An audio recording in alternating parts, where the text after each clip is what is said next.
King has been turned into an icon, into some kind of messiah. And we also see that as one that's been sanitized, that's been made convenient for the status quo. And we don't actually think that that's his legacy. We do think that he is important to our history as black people. We do think that he did great things, but he was absolutely radical.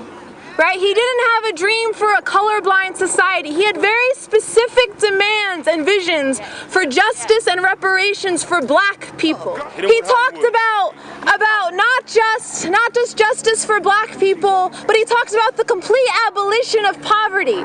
He talked about the end of militarism. He talked about the end of materialism. And if Martin Luther King were alive today, he would be outraged at the prison industrial complex that locks away millions of our people, that puts them in cages and then releases them not as people but as criminals who are not allowed to vote, who are not legally protected for employment discrimination or housing discrimination or access to loans or all of those things that Martin Luther King fought and died for.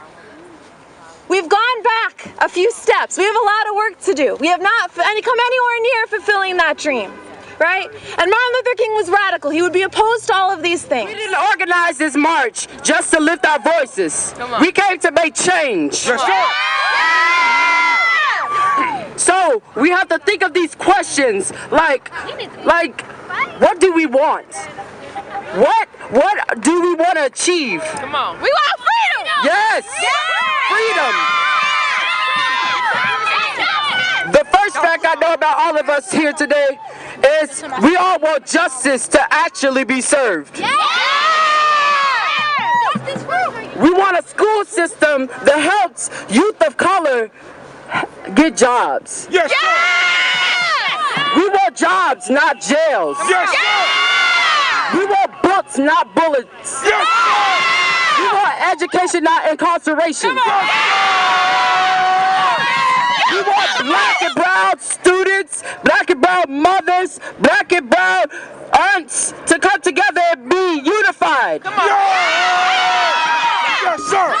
We want more black and brown businesses. Yes, sir. We need more student voices like mine. We want to end the school to prison pipeline. We want to stop the criminalizing of black and brown youth, especially black and brown young men. Come on. We want to tell the government, tell the state that our lives actually matter. Please don't racism.